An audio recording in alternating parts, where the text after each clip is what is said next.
Hi guys, welcome back to my YouTube channel that is Swapna's Tutorial. So ನೀವೇನು ನನ್ನ ಚಾನಲ್ಗೆ subscribe ಆಗಿಲ್ಲ ಅಂದರೆ ಪ್ಲೀಸ್ ಸಬ್ಸ್ಕ್ರೈಬ್ ಆಗಿ ವಿಡಿಯೋಸ್ನ ಲೈಕ್ ಮಾಡಿ ಶೇರ್ ಮಾಡಿ ಹಾಗೆ ಕಮೆಂಟ್ ಮಾಡಿ. ಸೊ ಇವತ್ತು ನಾನು ಮಾಡ್ತಿರೋ ಸಬ್ಜೆಕ್ಟ್ ಯಾವುದು ಅಂದರೆ ಥರ್ಡ್ ಸೆಮ್ BComನ ಡಿಜಿಟಲ್ ಆಂಟ್ರಪ್ರಿನರ್ಶಿಪ್ ಅನ್ನೋ ಒಂದು ಸಬ್ಜೆಕ್ಟ್ನ ಎಕ್ಸ್ಪ್ಲೈನ್ ಮಾಡ್ತಿದ್ದೀನಿ. ಸೊ ಅದರಲ್ಲಿ ಥರ್ಡ್ ಚಾಪ್ಟರ್ ಆದಂಥ ಒಂದು digital marketing and growth strategy ಅನ್ನೋ ಒಂದು ಸಬ್ಜೆಕ್ಟ್ನ ಎಕ್ಸ್ಪ್ಲೈನ್ ಮಾಡ್ತಿದ್ದೀನಿ. ಓಕೆನಾ? ಇದ್ರ ರಿಲೇಟೆಡ್ ಆಲ್ರೆಡಿ ನಾನು ತುಂಬ ಟಾಪಿಕ್ಸ್ಗಳನ್ನ ಎಕ್ಸ್ಪ್ಲೈನ್ ಮಾಡಿ ಅಪ್ಲೋಡ್ ಮಾಡಿದ್ದೀನಿ. ಸೊ ಯಾರ್ಯಾರೆಲ್ಲ ಆ ವೀಡಿಯೋಸ್ನ ನೋಡಿಲ್ವೋ ಒಂದ್ಸತಿ ಆ ವೀಡಿಯೋಸ್ನ ನೋಡ್ಕೊಂಡು ಬಂದು ಈ ಒಂದು ವೀಡಿಯೋನ ನೋಡಿ, ಬಿಕಾಸ್ ನಿಮಗೆ ಒಂದು ಕಂಟಿನ್ಯೂಷನ್ ಅನ್ನೋದು ಪ್ರಾಪರಾಗಿ ಸಿಗುತ್ತೆ. ಓಕೆನಾ? ಸೊ ಈ ಒಂದು ವಿಡಿಯೋದಲ್ಲಿ ನಾವು ಆ್ಯಡ್ ಬಜೆಟ್ ಬಗ್ಗೆ ನೋಡ್ತಾ ಹೋಗೋಣ. ಓಕೆನಾ? ಅಂದರೆ ಅಡ್ವರ್ಟೈಸ್ಮೆಂಟ್ ಬಜೆಟ್ ಬಗ್ಗೆ ನಾವು ನೋಡ್ತಾ ಹೋಗೋಣ. ಓಕೆನಾ? ಏನಿದು ಆ್ಯಡ್ ಬಜೆಟ್ ಅಂದರೆ this helps to control the marketing cost and guides how much can be invested to reach the customers to reach and attract the customers effectively. ಅಂದರೆ ಏನು? ಸೊ ಆ್ಯಡ್ ಬಜೆಟ್ ಅಂದರೆ ಏನು? ಫಸ್ಟೇ ನಾವು ಪ್ಲ್ಯಾನ್ ಮಾಡಿರ್ತೀವಿ. ಓಕೆನಾ? ಇಷ್ಟಿಷ್ಟು ಅಮೌಂಟು ಇಲ್ಲಿಲ್ಲೂ ಖರ್ಚು ಮಾಡಬೇಕು ಅಂತ ಹೇಳಿ ಪ್ಲ್ಯಾನ್ ಮಾಡ್ತೀವಿ. ಆ್ಯಡ್ ಬಜೆಟ್ ಮಾಡೋದ್ರಿಂದ ಏನಾಗುತ್ತೆ ಅಂದರೆ ನಮಗಿಲ್ಲೊಂದು ಐಡಿಯಾ ಬರುತ್ತೆ. ಓಕೆನಾ? ಒಂದು ಡಯಾಗ್ರಾಮೆಟಿಕ್ ಫಾರ್ಮಲ್ಲಿ ನಮಗೊಂದು ಐಡಿಯಾ ಬರುತ್ತೆ. ಏನು? ಇವಾಗ ನಾವು ಒಂದು ಅಡ್ವರ್ಟೈಸ್ಮೆಂಟ್ಗೆ ಒಂದಿಷ್ಟು ರೂಪಾಯಿ, ಎಕ್ಸಾಂಪಲ್ 10,000 ರೂಪೀಸ್ ಖರ್ಚು ಮಾಡಿರ್ತೀವಿ ಅಂದ್ಕೊಳ್ಳಿ. ಓಕೆನಾ? ಈ 10,000 ರೂಪೀಸಿಂದ ಯಾರ್ಯಾರಿಗೆ ಆ ಒಂದು ಪ್ರಾಡಕ್ಟ್ ಬಗ್ಗೆ ರೀಚ್ ಮಾಡ್ಬೋದು ಅಂತ ಹೇಳಿ. ಈಗ ಪೆನ್ ಅಂದ್ಕೊಳ್ಳಿ. ಓಕೆನಾ? ಪೆನ್ಗೆ ನಾವು 10,000 ರೂಪೀಸ್ ಅಡ್ವರ್ಟೈಸ್ಮೆಂಟಿಗೆ ಖರ್ಚು ಮಾಡಿದರೆ ಈ ಪೆನ್ ಯೂಶಲಿ ಯಾರು ಯೂಸ್ ಮಾಡ್ತಾರೆ? ಪ್ರತಿಯೊಬ್ಬರು ಕೂಡ ಯೂಸ್ ಮಾಡೇ ಮಾಡ್ತಾರೆ. ಓಕೆನಾ? ಅಟ್ಲೀಸ್ಟ್ ಏನೋ ಒಂದು ಚಿಕ್ಕದಾರು ಬರೆಯೋದಕ್ಕೆ ಕೂಡ ಯೂಸ್ ಮಾಡಲೇಬೇಕು. ಪೆನ್ ಅನ್ನೋದು ಕಂಪ್ಲೀಟಾಗಿ ಡೈಲಿ ಅವಶ್ಯಕತೆ ಇರುವಂತಹ ಒಂದು ವಸ್ತು. ಅದರಲ್ಲೂ ಕೂಡ ಸ್ಟೂಡೆಂಟ್ಸ್ಗಳಿಗೆ ತುಂಬ ಬೇಕಾಗುತ್ತೆ. ಓಕೆನಾ? ಸೊ ಅದಕ್ಕೆ ಅಡ್ವರ್ಟೈಸ್ಮೆಂಟಿಗೆ ನಾವು ಖರ್ಚು ಮಾಡೋದ್ರಿಂದ ಏನಾಗುತ್ತೆ ಅಂದರೆ ಪೆನ್ನು ಯೂಶಲಿ ಎಲ್ಲರೂ ನೋಡ್ತಾರೆ ಅಲ್ವಾ, ಪೆನ್ ಅಡ್ವರ್ಟೈಸ್ಮೆಂಟ್ನ. ಸೊ ಅಲ್ಲಿ ಎಷ್ಟು ಜನಕ್ಕೆ ರೀಚ್ ಆಗಬೇಕು ಅಂದರೆ ನಾನು ಯಾವ ರೀತಿ ಅಡ್ವರ್ಟೈಸ್ಮೆಂಟ್ನ ಕೊಡಬೇಕು, ಏನು ಮಾರ್ಕೆಟಿಂಗ್ ಕಾಸ್ಟ್ಗಳಿದೆ ಅಂತ ಹೇಳಿ ಪ್ರಾಪರಾಗಿ ಪ್ಲ್ಯಾನ್ ಮಾಡೋಣ ನಾವು ಆ್ಯಡ್ ಬಜೆಟ್ ಅಂತ ಹೇಳಿ ಕರಿತೀವಿ. ಓಕೆನಾ? ಇದ್ರ ಇಂಪಾರ್ಟೆನ್ಸ್ ಏನೇನೆಲ್ಲ ಇಂಪಾರ್ಟೆನ್ಸ್ ಇದೆ ಆ್ಯಡ್ ಬಜೆಟ್ದು ಅಂದರೆ ಕಂಟ್ರೋಲ್ ಮಾರ್ಕೆಟಿಂಗ್ ಸ್ಪೆಂಡ್ ಅಂದರೆ ಏನು? ಇವಾಗ ಬೇಡ ಅನ್ನೋ ವಿಷಯಕ್ಕೆ ಸ್ಪೆಂಡ್ ಮಾಡೋ ಒಂದು ಖರ್ಚುಗಳನ್ನ ಕಂಟ್ರೋಲ್ ಮಾಡುತ್ತೆ, ಮಿನಿಮೈಸ್ ಮಾಡುತ್ತೆ. ಓಕೆನಾ? Next ensure effective resource allocation ಅಂದರೆ ಏನು?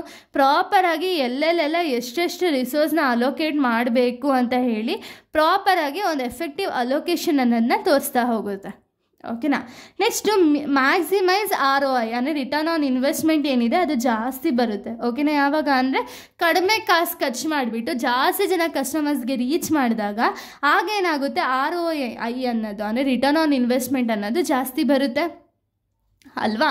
ನೆಕ್ಸ್ಟು ಪ್ರಿವೆಂಟ್ಸ್ ಓವರ್ ಸ್ಪೆಂಡಿಂಗ್ ಅಂದರೆ ಏನು? ಅವಶ್ಯಕತೆ ಇಲ್ಲದೆ ಇರೋದು ಕಡೆ ಸ್ಪೆಂಡ್ ಮಾಡೋದು ಅನ್ನೋದನ್ನ ಕಡಿಮೆ ಮಾಡ್ತಾ ಹೋಗುತ್ತೆ. ಓಕೆನಾ? ಎಲ್ಲಿ ಬೇಕು ಎಷ್ಟು ಬೇಕು ಅಷ್ಟೇ ಅಮೌಂಟ್ನ ಇನ್ವೆಸ್ಟ್ಮೆಂಟ್ ಮಾಡೋದ್ರಿಂದ ಒಂದು ಅಮೌಂಟ್ ಅನ್ನೋದು ಜಾಸ್ತಿ ಆಗುತ್ತೆ, ಪ್ರಾಫಿಟ್ ಅನ್ನೋದು ಜಾಸ್ತಿ ಆಗುತ್ತೆ, ಓವರ್ ಸ್ಪೆಂಡಿಂಗ್ ಅನ್ನೋದು ಕಡಿಮೆ ಆಗುತ್ತೆ ಅಲ್ವಾ?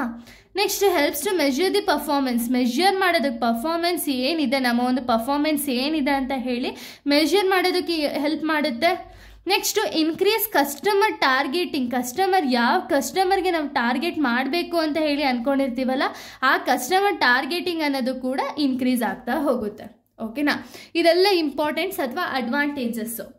ನೆಕ್ಸ್ಟು ಡಿಸ್ಅಡ್ವಾಂಟೇಜಸ್ನ ನಾವು ನೋಡೋದಾದರೆ ಈಗ ಎಲ್ಲ ಕಂಪನಿ ಹತ್ರನೂ ನಮ್ಮ ಹತ್ರ ಇವಾಗ ಎಕ್ಸಾಂಪಲ್ 10,000 ಅನ್ನಲ್ಲ, ಎಲ್ಲ ಕಂಪನಿ ಹತ್ರನೂ 10,000 ರೂಪೀಸ್ ಬರೀ ಅಡ್ವರ್ಟೈಸ್ಮೆಂಟ್ಗೆ ಸ್ಪೆಂಡ್ ಮಾಡೋದಕ್ಕೆ ಅವ್ರು ರೆಡಿ ಇರ್ತಾರಾ? ಇಲ್ಲ. ಯಾಕೆಂದರೆ ಒಂದೊಂದು ಕಂಪನಿ ಸ್ಮಾಲ್ ಬಿಸ್ನೆಸ್ ಆಗಿರುತ್ತೆ ಅಲ್ವಾ, ಅವ್ರಿಗೆ ಜಾಸ್ತಿ ಅಡ್ವರ್ಟೈಸ್ಮೆಂಟ್ ಮೇಲೆ ಸ್ಪೆಂಡ್ ಮಾಡೋದಾದರೆ ಅವ್ರಿಗೆ ಅದು ಬೇರ್ ಮಾಡೋಕ್ಕಾಗಲ್ಲ. ಸೊ ಅದಕ್ಕೆ ಲಿಮಿಟೆಡ್ ಫಂಡ್ಸ್ ಇರುತ್ತೆ. ನೆಕ್ಸ್ಟ್ ಬಜೆಟ್ ಅಲೋಕೇಶನ್ ಅಂದರೆ ಏನು? ನಾವು ಬಜೆಟ್ ಪ್ರಿಪೇರ್ ಮಾಡಬೇಕಾದ್ರೆ ಎಷ್ಟೊಂದು ಅಮೌಂಟ್ನ ಅಲೋಕೇಶನ್ ಮಾಡಿರ್ತೀವಿ, ಬಟ್ ನಮ್ಮ ಹತ್ರ ಅಷ್ಟು ಫಂಡ್ಸೇ ಇಲ್ಲ ಅಂದರೆ ಏನು ಯೂಸು? ಸೊ ಬಜೆಟ್ ಅಲೋಕೇಶನ್ ಅನ್ನೋದು ತುಂಬ ಇಂಪಾರ್ಟೆಂಟ್ ಆಗುತ್ತೆ. ಮಾರ್ಕೆಟ್ ಫ್ಲಕ್ಚುಯೇಷನ್ ಅಂದರೆ ಇವಾಗ ಅಡ್ವರ್ಟೈಸ್ಮೆಂಟ್ ಕಾಸ್ಟ್ ಯಾವಾಗಲೂ 10,000 ರೂಪಾಯಿ ಇರುತ್ತಾ? ಇಲ್ಲ, ಫ್ಲಕ್ಚುಯೇಟ್ ಆಗ್ತಾ ಹೋಗುತ್ತೆ. ಯಾಕೆ ಅಂದರೆ ಅಡ್ವರ್ಟೈಸ್ಮೆಂಟ್ ಅನ್ನೋದು ಇವಾಗ ಜಾಸ್ತಿ ಕಾಸ್ಟ್ ಅನ್ನೋದು ಜಾಸ್ತಿ ಇದೆ ಅಡ್ವರ್ಟೈಸ್ಮೆಂಟ್ಗೆ ಅಲ್ವಾ, ಅದಕ್ಕೆ ಅದು ಫ್ಲಕ್ಚುಯೇಟ್ ಆಗ್ತಾ ಹೋಗುತ್ತೆ. ನೆಕ್ಸ್ಟು ಅನ್ಎಕ್ಸ್ಪೆಕ್ಟೆಡ್ ಕಾಸ್ಟ್ ಅಂದರೆ ಏನು? ಇವಾಗ ನಾವು ಬಜೆಟಲ್ಲಿ ರೆಡಿ ಮಾಡ್ಕೊಂಡಿರ್ತೀವಿ ಅಂದ್ಕೊಳ್ಳಿ, 10,000 ರೂಪಾಯಿ ಅಷ್ಟೇ ಖರ್ಚಾಗೋದು ಅಂತ ಹೇಳಿ, ಬಟ್ ಅಲ್ಲಿ ಏನಾದ್ರು ಎಕ್ಸ್ಟ್ರಾ ಕಾಸ್ಟ್ಗಳಾದರೆ ಏನು ಮಾಡೋದು? ಎಕ್ಸ್ಟ್ರಾ ಕಾಸ್ಟ್ನ ಬೇರ್ ಮಾಡೋದಕ್ಕಾದ್ರೂ ಅಟ್ಲೀಸ್ಟ್ ನಮ್ಮ ಹತ್ರ ಎಕ್ಸ್ಟ್ರಾ ಅಮೌಂಟ್ ಬೇಕು ಅಲ್ವಾ? ಸೊ ಅದಕ್ಕೆ ಎಕ್ಸ್ಟ್ರಾ ಕಾಸ್ಟ್ ಅನ್ನೋದು ಅನ್ಎಕ್ಸ್ಪೆಕ್ಟೆಡ್ ಕಾಸ್ಟ್ ಅನ್ನೋದು ಜಾಸ್ತಿ ಆಗ್ತಾ ಹೋಗುತ್ತೆ. ಓಕೆನಾ. ಸೊ ಇದೆಲ್ಲ ಒಂದು ಡಿಸ್ಅಡ್ವಾಂಟೇಜಸ್ಸು. ಸೊ ಇಲ್ಲಿಗೆ ಈ ಒಂದು ad budget related advantages and disadvantages complete ಆಗುತ್ತೆ. ನೆಕ್ಸ್ಟ್ ವೀಡಿಯೋದಲ್ಲಿ ನಾನು ಬೇರೆ ಒಂದು ಟಾಪಿಕ್ನ ಎಕ್ಸ್ಪ್ಲೈನ್ ಮಾಡ್ತೀನಿ. So thank you guys, thanks for watching.